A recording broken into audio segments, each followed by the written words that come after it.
Welcome to rhythm of learning. ഇന്ന് നമ്മൾ പഠിക്കാൻ പോകുന്നത് ആധുനിക ഇന്ത്യ ചരിത്രമാണ്. ആധുനിക ഇന്ത്യ ചരിത്രത്തിൽ നമ്മൾ കഴിഞ്ഞ ക്ലാസ്സിൽ ബ്രഹ്മസമാജം പറഞ്ഞു നിർത്തിയതാണ്. ബ്രഹ്മസമാജവും രാജാറാം മോഹൻ റോയും ഒക്കെ പറഞ്ഞു നിർത്തി.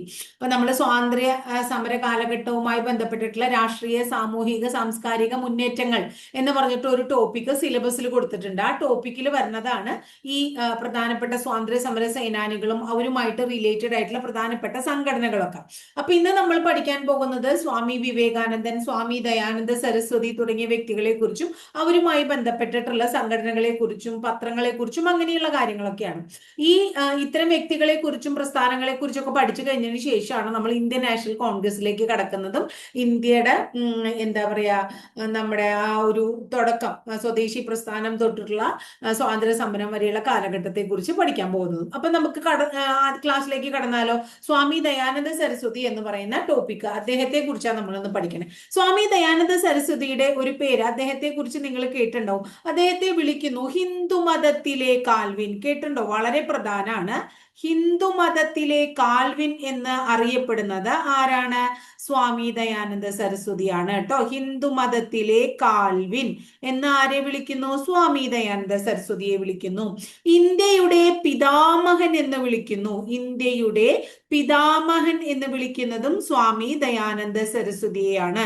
ഇന്ത്യയുടെ പിതാമഹൻ, ഹിന്ദുമതത്തിലെ കാൽവിൻ, ഇന്ത്യയുടെ മാർട്ടിൻ ലൂതർ. ഇന്ത്യയുടെ മാർട്ടിൻ ലൂതർ എന്നൊക്കെ അറിയപ്പെടുന്നത് ആരാണ്? നമ്മുടെ സ്വാമി ദയാനന്ദ സരസ്വതിയാണ്.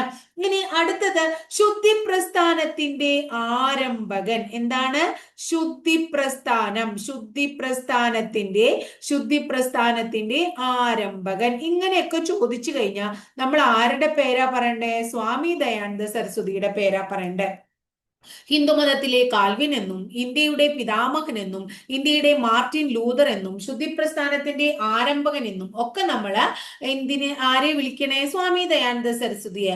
അപ്പൊ നമ്മളിവിടെ ശുദ്ധി പ്രസ്ഥാനത്തെ കുറിച്ച് പറഞ്ഞുല്ലോ. എന്താ ശുദ്ധി പ്രസ്ഥാനം? അഹിന്ദുക്കളെ ഹിന്ദുമതത്തിലേക്ക് പരിവർത്തനം ചെയ്യാനായിട്ട് ഇദ്ദേഹം ആരംഭിച്ച സംഘടനയാണ് എന്തെന്ന് പറഞ്ഞ ശുദ്ധി പ്രസ്ഥാനം. അഹിന്ദുക്കളെ ഹിന്ദുമതത്തിലേക്ക് കൺവേർട്ട് ചെയ്യാനായിട്ട്, കൊണ്ടുവരാനായിട്ട് കേട്ടോ. ഇനി ആര്യന്മാരുടെ ആഗമനം വളരെ ഇമ്പോർട്ടന്റ് ആണ്.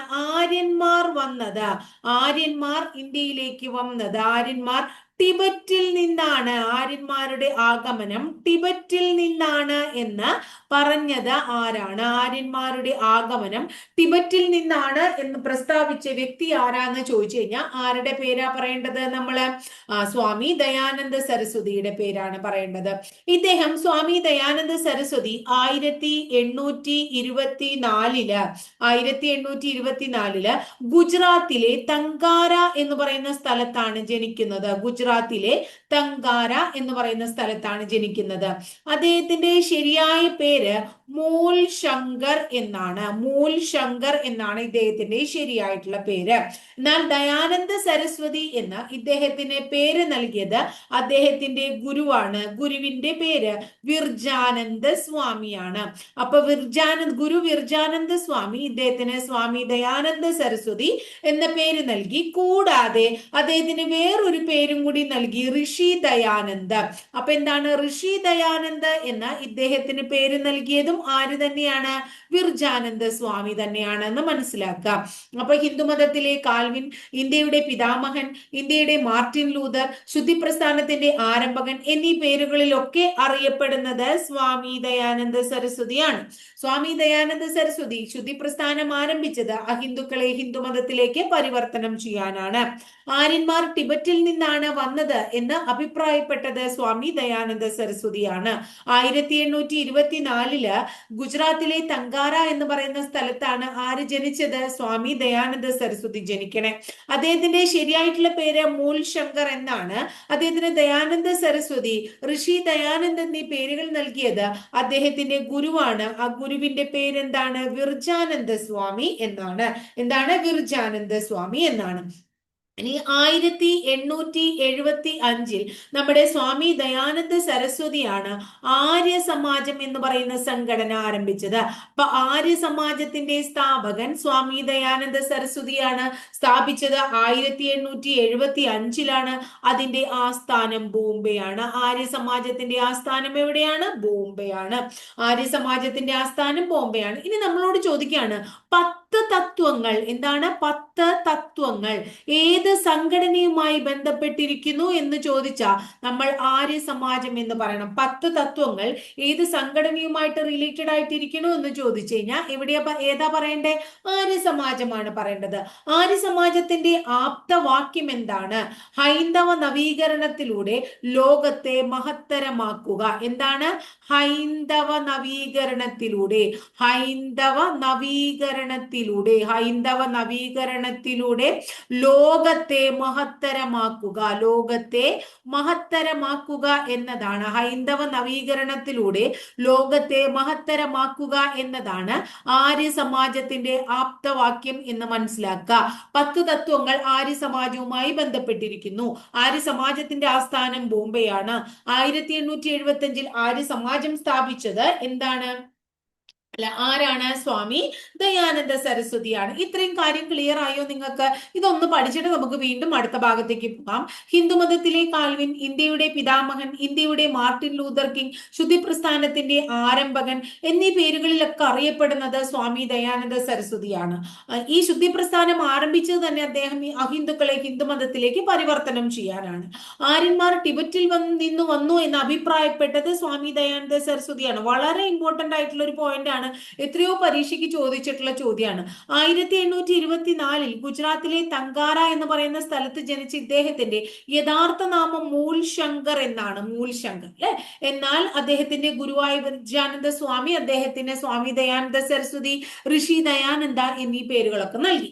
1875 സ്വാമി ദയാനന്ദ സരസ്വതി ബോംബെ ആസ്ഥാനമാക്കി ആര്യ സമാജം സ്ഥാപിച്ചു. 10 തത്വങ്ങൾ ആര്യ സമാജവുമായി ബന്ധപ്പെട്ടിരിക്കുന്നു. ആര്യ സമാജത്തിന്റെ ആപ്തവാക്യം ഹൈന്ദവ നവീകരണത്തിലൂടെ ലോകത്തെ മഹത്തരമാക്കുക എന്നതാണ്. ഇനി അടുത്തത് ഇദ്ദേഹത്തിന്റെ പൊളിറ്റിക്കൽ സ്ലോഗൻ, അതായത് ദയാനന്ദ സരസ്വതിയുടെ പൊളിറ്റിക്കൽ സ്ലോഗൻ എന്താണ്? ഇന്ത്യ ഇന്ത്യക്കാർക്ക് എന്നതാണ്. അപ്പൊ ഇന്ത്യ ഇന്ത്യക്കാർക്ക് എന്ന മുദ്രാവാക്യം മുഴക്കിയത് സ്വാമി ദയാനന്ദ സരസ്വതിയാണ്. അടുത്തത് വളരെ ഇമ്പോർട്ടന്റ് ആണ്. ഇതുപോലെ തന്നെ വേദങ്ങളിലേക്ക് മടങ്ങുക, വേദങ്ങളിലേക്ക് മടങ്ങുക എന്ന് ആഹ്വാനം ചെയ്തത് സ്വാമി ദയാനന്ദ സരസ്വതിയാണ്. ഇതൊക്കെ പരീക്ഷയ്ക്ക് കണ്ടിട്ടുണ്ട്. വേദങ്ങളിലേക്ക് മടങ്ങുക, ഇന്ത്യ ഇന്ത്യക്കാർക്ക്. അതുപോലെ തന്നെ നമ്മൾ നേരത്തെ പഠിച്ചത് എന്താ പറഞ്ഞത്?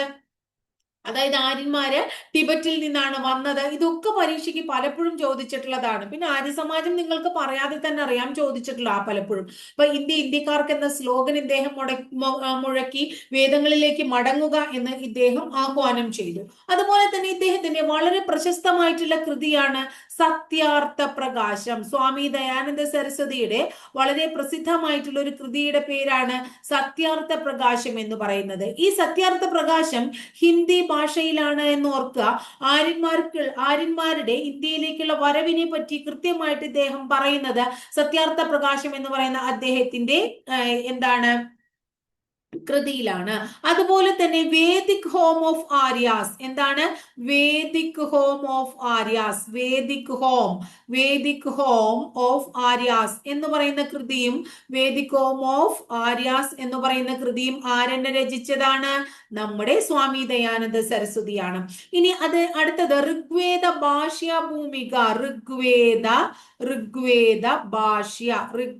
ഭാഷ്യ ഭൂമിക എന്ന് പറയുന്നതും അദ്ദേഹത്തിന്റെ കൃതിയാണ്. ഋഗ്വേദ ഭാഷ്യ ഭൂമിക. അപ്പൊ ഇന്ത്യ ഇന്ത്യക്കാർക്ക് എന്ന സ്ലോഗൻ മുഴക്കി ഇദ്ദേഹം വേദങ്ങളിലേക്ക് മടങ്ങുക എന്ന് ആഹ്വാനം ചെയ്തു. സത്യാർത്ഥ പ്രകാശം എന്ന ഹിന്ദി കൃതി അദ്ദേഹം രചിച്ചു. കൂടാതെ ഋഗ്വേദ ഭാഷ്യ ഭൂമിക, വേദിക് ഹോം ഓഫ് ആര്യാസ് ഇതൊക്കെ അദ്ദേഹത്തിന്റെ പ്രസിദ്ധമായിട്ടുള്ള കൃതികളായിരുന്നു എന്ന് ഓർക്കുക. ഇനി ഇദ്ദേഹത്തിന്റെ പ്രശസ്തമായിട്ടുള്ള ആശയമാണ് സ്വരാജ്. എന്താണ് സ്വരാജ്?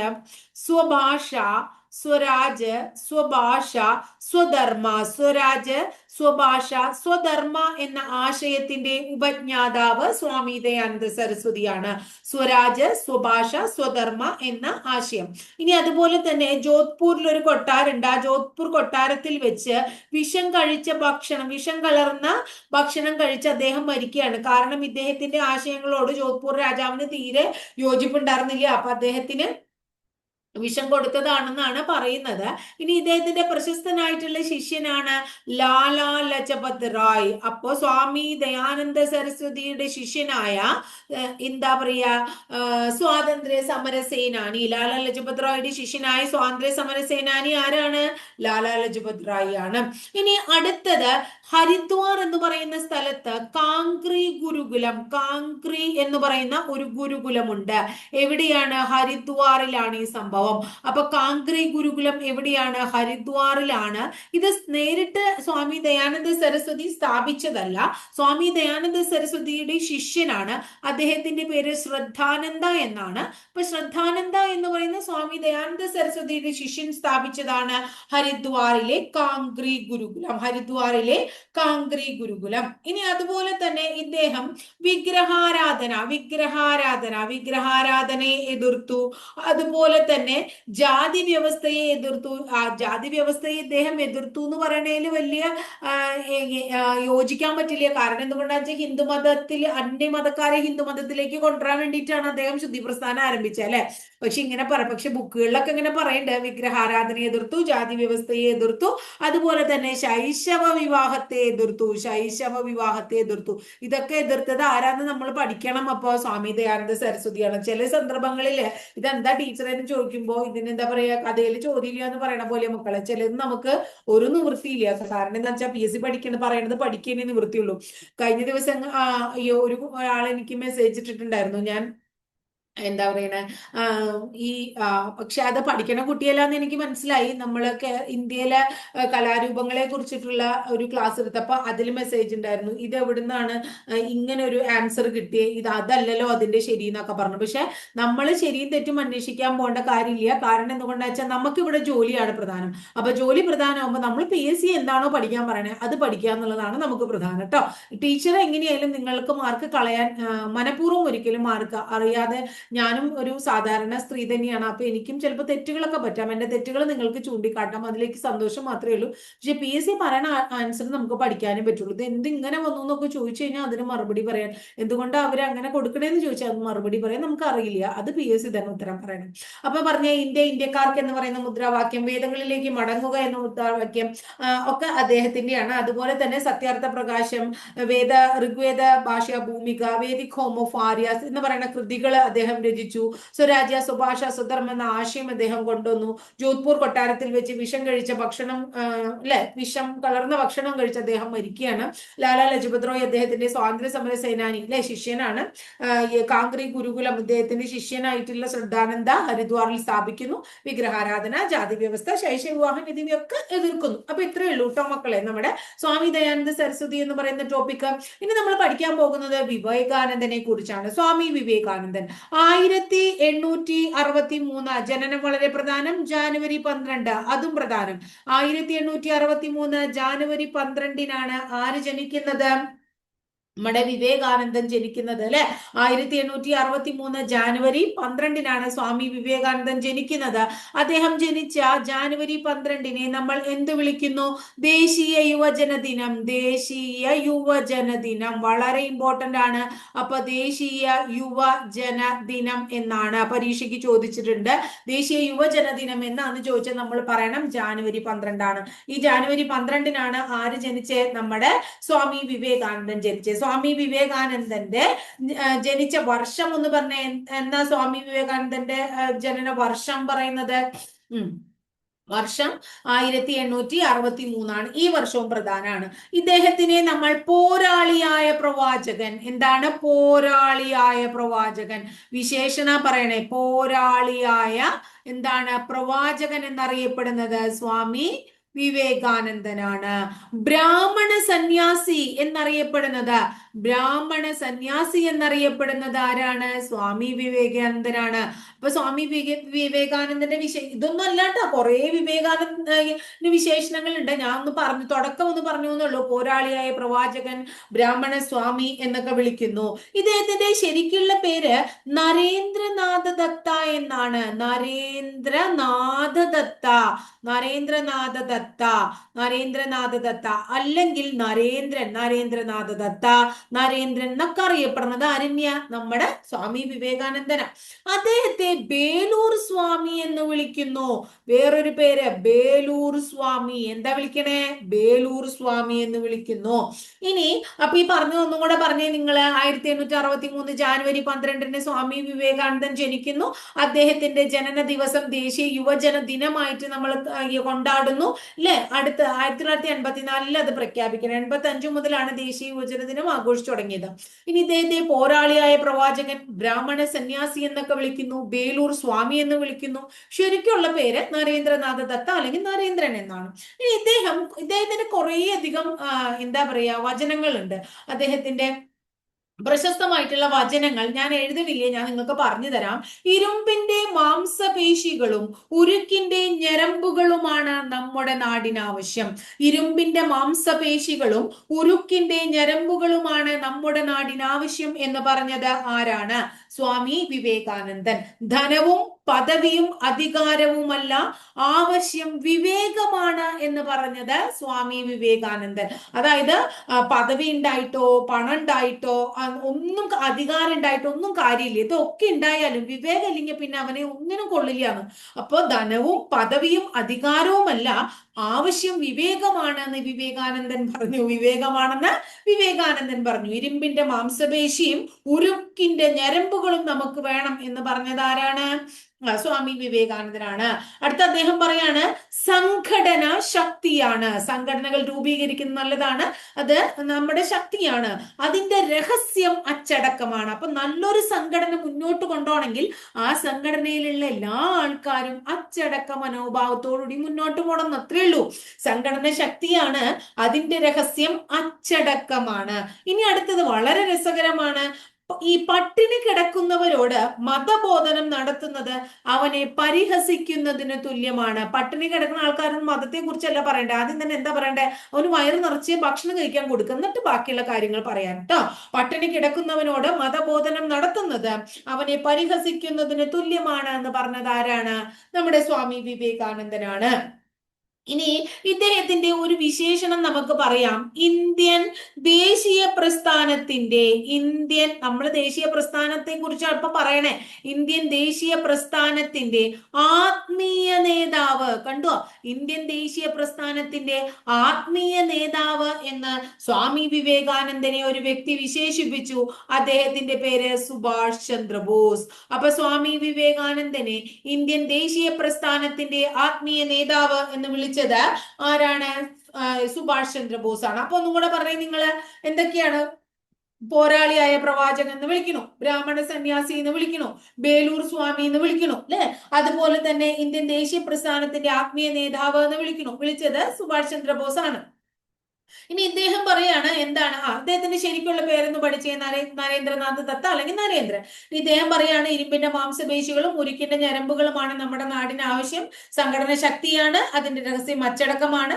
പട്ടിണി കിടക്കുന്നവനോട് മതബോധനം നടത്തുന്നത് അവനെ പരിഹസിക്കുന്നതിന് തുല്യമാണ്. ധനവും പദവിയും അധികാരവുമല്ല മനുഷ്യന് ആവശ്യം, എന്താണ്? വിവേകമാണ്. അടുത്തത് വളരെ പ്രധാനമാണ്. എപ്പോഴും നമ്മളോട് ചോദിക്കാറുള്ള ചോദ്യമാണ് ഉത്തിഷ്ഠത ജാഗ്രത അല്ലെ. ഉത്തിഷ്ഠത ജാഗ്രത, പ്രാപ്യവരാൻ നിബോധത, ഉത്തിഷ്ഠത ജാഗ്രത, പ്രാപ്യവരാൻ നിബോധത എന്ന് ആഹ്വാനം ചെയ്തത് ആരാണ്?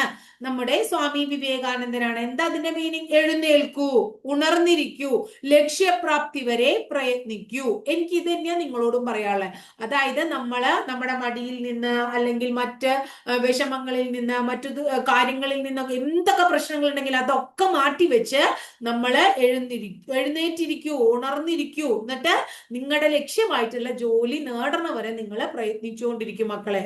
അത് ശ്രദ്ധ. ജോലി നേടിക്കഴിഞ്ഞാൽ നമ്മുടെ ഈ പ്രശ്നങ്ങൾക്കൊക്കെ ഒരു 90% പരിഹാരമെന്ന് ടീച്ചർ ഉറപ്പു തരാം. താപോത്തിഷ്ഠത ജാഗ്രത പ്രാപ്യവരാ നിബോധത. അടുത്തത് ഇദ്ദേഹം ആഹ്വാനം ചെയ്തു ഗീതയിലേക്ക് മടങ്ങിക്കോളാൻ. അപ്പൊ ഗീതയിലേക്ക് മടങ്ങുക എന്ന് ആഹ്വാനം ചെയ്തത് പറയണം. ഗീതയിലേക്ക് മടങ്ങുക എന്ന് ആഹ്വാനം ചെയ്തത് സ്വാമി വിവേകാനന്ദനാണ്. You cannot believe God until you believe yourself. അതായത് ഞാൻ ഭയങ്കര ദൈവവിശ്വാസി, എന്താ കാര്യം, നമുക്ക് വിശ്വാസമില്ല. ദൈവത്തിനോടല്ല പോയി ചോദിക്കണ്ടേ എനിക്ക് ജോലി കിട്ടുമോ, ഇത് നടക്കുമോ. നമ്മൾ പ്രവർത്തിക്കണം. താൻ പാതി ദൈവം പാതി എന്നാ. താൻ പാതി ദൈവം പാതി ഒന്നും ദൈവത്തിന് കൊടുക്കണ്ട. 99% നമ്മുടെയും 1% ഭഗവാന്റെയും കൊടുത്താൽ മതി എന്നാണ് ഞാൻ പറയുന്നത്. നമ്മൾ പ്രവർത്തിക്കാതെ, നമ്മൾ നന്നായി പഠിക്കാതെ, നമ്മുടെ ഡ്യൂട്ടി കൃത്യമായിട്ട് നിർവഹിക്കാതെ നമ്മൾ പ്രാർത്ഥിച്ചതുകൊണ്ട് യാതൊരുവിധ കാര്യമില്ല. അപ്പൊ ദൈവത്തെ വിശ്വസിക്കാൻ, നമ്മളെ സ്വയം വിശ്വസിച്ചിട്ട് നമ്മള് ദൈവത്തെ, അല്ലാണ്ട് എനിക്ക് ഭയങ്കര വിശ്വാസം ദൈവത്തിനെന്ന് പറഞ്ഞിട്ട് കാര്യം, നമുക്ക് വിശ്വാസമില്ല. പിന്നെ നമ്മള് എന്താ പറയാ, ദൈവത്തിനെ വിശ്വസിക്കുന്നതിൽ അർത്ഥമില്ല എന്നാ പറയുന്നത്. ആദ്യം നമ്മൾ എന്ത് വിശ്വസിക്കുക, നമ്മളെ വിശ്വസിക്കുക, എന്നിട്ട് നമ്മൾ ആരെ വിശ്വസിക്കുക, ദൈവത്തെ വിശ്വസിക്കുക കേട്ടോ. അപ്പൊ U cannot believe God until you believe your self ഇതൊക്കെ പറഞ്ഞത് ആരാണ്? നമ്മുടെ സ്വാമി വിവേകാനന്ദനാണ്. ഇനി സ്വാമി വിവേകാനന്ദന്റെ വളരെ പ്രധാനപ്പെട്ടിട്ടുള്ള ഒരു സംരംഭമാണ് ശ്രീരാമകൃഷ്ണ മിഷൻ, അല്ലെ? ശ്രീരാമകൃഷ്ണ മിഷൻ. അപ്പൊ ശ്രീരാമകൃഷ്ണ മിഷൻ സ്ഥാപിച്ചത് ആരാണ്? സ്വാമി വിവേകാനന്ദനാണ്.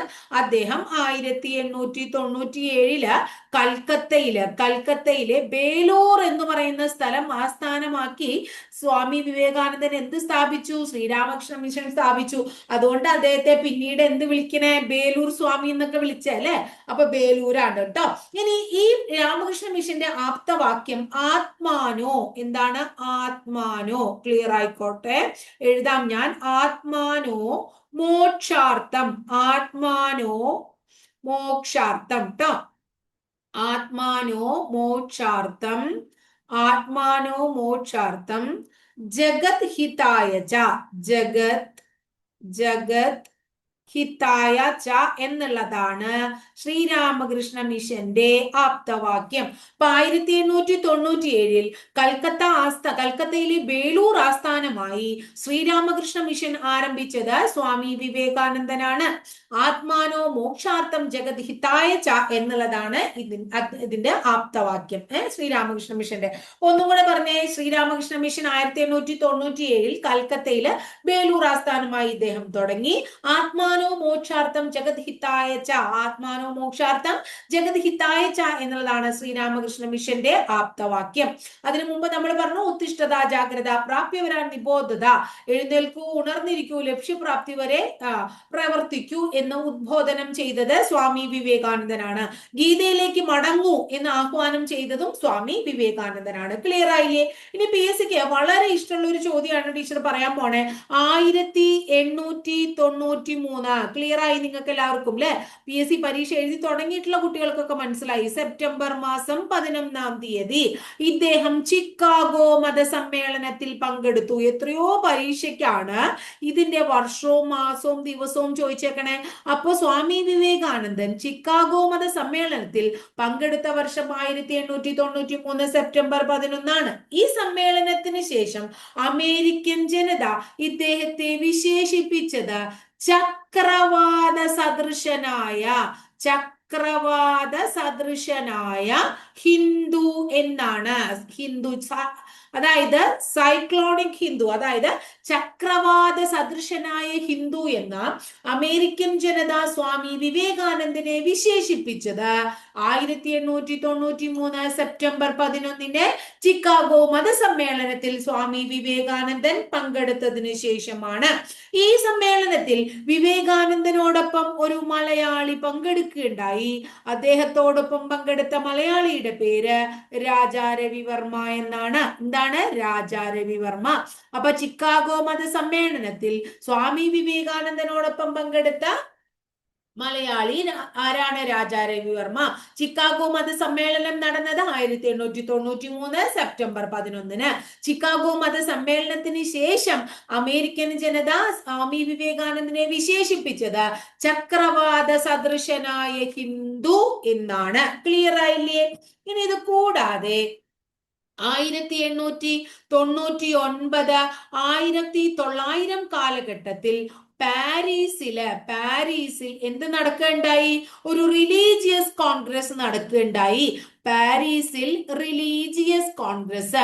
അതിലും ആര് പങ്കെടുക്കുകയുണ്ടായി എന്നാ പറയണേ? സ്വാമി വിവേകാനന്ദൻ പങ്കെടുക്കുകയുണ്ടായി. ക്ലിയർ ആയോ?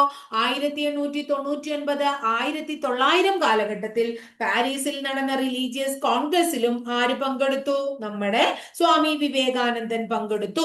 1894 Vedanta society of New York, Vedanta society of New York, ഇതൊരു സംഘടനയുടെ പേരാണ്. വേദാന്ത സൊസൈറ്റി ഓഫ് ന്യൂയോർക്ക് എന്ന് പറയുന്നത്.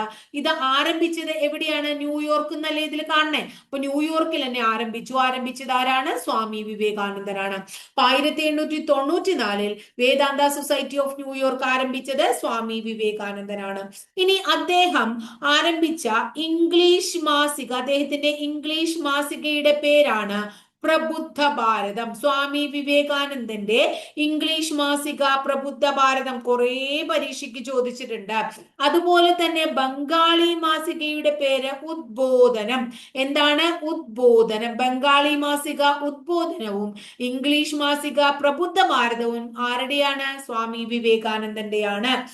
ഇനി അടുത്തത് ഇദ്ദേഹത്തിന്റെ വളരെ പ്രശസ്തമായിട്ടുള്ള ഒരു പുസ്തകത്തിന്റെ പേരാണ് man the maker of his own destiny.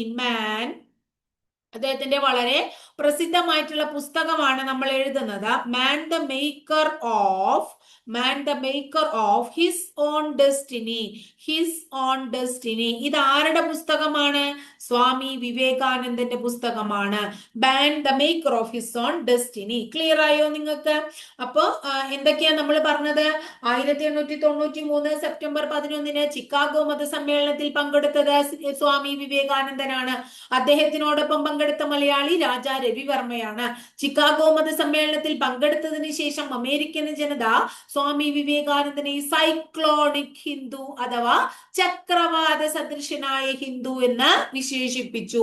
1899 1900 കാലഘട്ടത്തിൽ പാരീസ് റിലീജിയസ് കോൺഗ്രസിൽ പങ്കെടുത്തതും ആര് തന്നെയാണ്? സ്വാമി വിവേകാനന്ദൻ തന്നെയാണ്. 1894 ന്യൂയോർക്കിൽ വളരെ പ്രശസ്തമായിട്ടുള്ള ഒരു സംഘടന വിവേകാനന്ദൻ സ്ഥാപിക്കുന്നു. വേദാന്ത സൊസൈറ്റി ഓഫ് ന്യൂയോർക്ക് എന്നാണ് അതിന്റെ പേര്. ഇനി വിവേകാനന്ദൻ സ്ഥാപിച്ച ഇംഗ്ലീഷ് മാസിക പ്രബുദ്ധ ഭാരതവും വിവേകാനന്ദന്റെ ബംഗാളി മാസിക ഉദ്ബോധനവുമാണ്. ഇംഗ്ലീഷ് മാസിക പ്രബുദ്ധ ഭാരതവും ബംഗാളി മാസിക ഉദ്ബോധനവുമാണ്. ഇനി അദ്ദേഹത്തിന്റെ പ്രശസ്തമായിട്ടുള്ള പുസ്തകമാണ് man the maker of his own destiny. എന്ന് പറയുന്നത് ആരുടെ പുസ്തകമാണ്? ഇദ്ദേഹത്തിന്റെ. ഇനി ഇദ്ദേഹത്തിന് ഒരു 2-3 വർക്കുകൾ ഒന്ന് ഓർത്തു വെച്ചോളൂ. അദ്ദേഹത്തിന്റെ പ്രശസ്തമായിട്ടുള്ള വർക്കുകളാണ്. ഒന്ന് കർമ്മയോഗ. എന്താണ്? കർമ്മയോഗ. അടുത്തത് രാജയോഗ. അടുത്തത് ഭക്തിയോഗ. അടുത്തത് ജ്ഞാനയോഗ. അപ്പൊ കർമ്മയോഗ, രാജയോഗ, ഭക്തിയോഗ, ജ്ഞാനയോഗ എന്നീ വർക്കുകൾ ആരുമായിട്ട് ബന്ധപ്പെട്ടിരിക്കുന്നു? നമ്മുടെ ഈ സ്വാമി വിവേകാനന്ദനുമായിട്ട് ബന്ധപ്പെട്ടിരിക്കുന്നു. ഇനി നമ്മുടെ കേരളത്തെ ഭ്രാന്താലയം എന്ന് വിശേഷിപ്പിച്ചത് ആരാണ്? കേരളത്തെ ഭ്രാന്താലയം എന്ന് വിശേഷിപ്പിച്ചത് സ്വാമി വിവേകാനന്ദനാണ്. 1892 അദ്ദേഹം കേരളം സന്ദർശിച്ചപ്പോൾ കേരളത്തെ ഭ്രാന്താലയം എന്ന് ആര് വിളിച്ചു? നമ്മുടെ സ്വാമി വിവേകാനന്ദൻ വിളിച്ചു. 1902 ജൂലൈ മാസം 4-ാം തീയതിയാണ് ബേലൂരിൽ വെച്ച് ആര് മരിക്കണേ? നമ്മുടെ സ്വാമി വിവേകാനന്ദൻ മരണമടയണേ. അപ്പൊ സ്വാമി വിവേകാനന്ദന്റെ മരണം 1902 ജൂലൈ 4 ബേലൂരിൽ വെച്ചാണ്. ക്ലിയർ ആയില്ലേ? ഇനി വിവേകാനന്ദന്റെ അംഗങ്ങളും വളരെ രസകരമാണ്. അതിൽ ആകൃഷ്ടയായി അദ്ദേഹത്തിന്റെ ശിഷ്യയായ ഒരു ബ്രിട്ടീഷുകാരി ലേഡിയുണ്ട്. ആ ബ്രിട്ടീഷ് വനിതയുടെ പേര് സിസ്റ്റർ നിവേദിത എന്നതാണ്. സിസ്റ്റർ നിവേദിത. അപ്പൊ ഇവര് വിവേകാനന്ദന്റെ ശിഷ്യരായിട്ടാണ് ഈ സിസ്റ്റർ നിവേദിത എന്ന പേര് സ്വീകരിക്കുന്നത്. വിളിക്കുന്നത്? അവരുടെ ശരിയായിട്ടുള്ള പേര് എന്താണെന്നറിയോ നിങ്ങൾക്ക്? മാർഗരറ്റ്. എന്താണ്? Margaret Elizabeth Noble. Margaret Elizabeth Noble എന്ന ലേഡി, ബ്രിട്ടീഷ് വനിത എന്തുണ്ടായി? നമ്മുടെ വിവേകാനന്ദന്റെ പ്രസംഗമൊക്കെ കേട്ട് അതിൽ ആകൃഷ്ടയായി വിവേകാനന്ദന്റെ ശിഷ്യയായിട്ട് സിസ്റ്റർ നിവേദിത എന്ന പേരൊക്കെ സ്വീകരിച്ച് വിവേകാനന്ദന്റെ കൂടെ കൂടി. ഇനി വിവേകാനന്ദന്റെ വളരെ പ്രശസ്തനായിട്ടുള്ള ഒരു ശിഷ്യനുണ്ട്. അദ്ദേഹത്തിന്റെ പേരാണ് സുബ്രഹ്മണ്യ ഭാരതി. ആരാണ് സുബ്രഹ്മണ്യ ഭാരതി? നിങ്ങൾക്കറിയാലോ, ഓടി വിളയാട് പാപ്പ എന്ന ഗാനം രചിച്ച വ്യക്തിയാണ് ആര്? സുബ്രഹ്മണ്യ ഭാരതി. അദ്ദേഹത്തിന്റെ പ്രശസ്തമായിട്ടുള്ള ഗാനമാണ് ഓടി വിളയാട് പാപ്പ, അല്ലെ? ആനയുടെ ചവിട്ടൊക്കെ ഏറ്റ് മരിച്ച വ്യക്തിയാണ് ആര്? നമ്മുടെ സുബ്രഹ്മണ്യ ഭാരതി ട്ടോ. ഇനി വിവേകാനന്ദന്റെ ഗുരു ആരാന്ന് ചോദിച്ചാൽ നിങ്ങൾ ആരുടെ പേരാ പറയാ? ശ്രീരാമകൃഷ്ണ പരമഹംസർ, അല്ലെ? ശ്രീരാമകൃഷ്ണ പരമഹംസർ. ഇദ്ദേഹമല്ലേ ആരുടെ ഗുരു? വിവേകാനന്ദന്റെ ഗുരു. അപ്പൊ വിവേകാനന്ദന്റെ ഗുരു ആരാണ്? ശ്രീരാമകൃഷ്ണ പരമഹംസരാണ്. ഇദ്ദേഹത്തിന്റെ ശരിക്കുള്ള പേരൊന്ന് പഠിച്ചു വെച്ചോളോ നിങ്ങള്. ഇദ്ദേഹത്തിന്റെ ശരിക്കുള്ള പേര് ഇതാണ്, ഗദാധർ ചാറ്റർജി. അപ്പൊ ഗദാധർ ചാറ്റർജി എന്നാണ് ശ്രീരാമകൃഷ്ണ പരമഹംസറുടെ ശരിക്കുള്ള പേര്. അത് ആരാണ്? അദ്ദേഹം വിവേകാനന്ദന്റെ ഗുരുവാണ്. ഇദ്ദേഹത്തെ വിളിക്കുന്നത് വേറൊരു പേരിലാണ്, ദക്ഷിണേശ്വറിലെ സന്യാസി. ദക്ഷിണേശ്വറിലെ സന്യാസി എന്നറിയപ്പെടുന്നത് ആരാണ്? ദക്ഷിണേശ്വറിലെ സന്യാസി എന്നറിയപ്പെടുന്നത് ആരാണ്? വിവേകാനന്ദന്റെ ഗുരുവായ ശ്രീരാമകൃഷ്ണ പരമഹംസറാണ്. ക്ലിയർ ആയില്ലേ നിങ്ങൾക്ക്?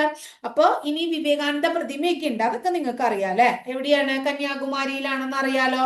ഇനി കേരള വിവേകാനന്ദൻ ആരാ? അതൊന്ന് പറഞ്ഞേ നിങ്ങള്. കേരള വിവേകാനന്ദൻ നമ്മൾ ചെറുതായിട്ട് ഇപ്പോ എന്താ പറയണ്ടേ, ഇത് പഠിച്ചു തുടങ്ങി. കേരള നവോത്ഥാനം പഠിച്ചു തുടങ്ങി. ഞാൻ പഠിപ്പിക്കും. അതില് ആഗമാനന്ദ സ്വാമി എന്ന് പറയുന്ന ഒരു വ്യക്തിയുണ്ട്, ആഗമാനന്ദൻ.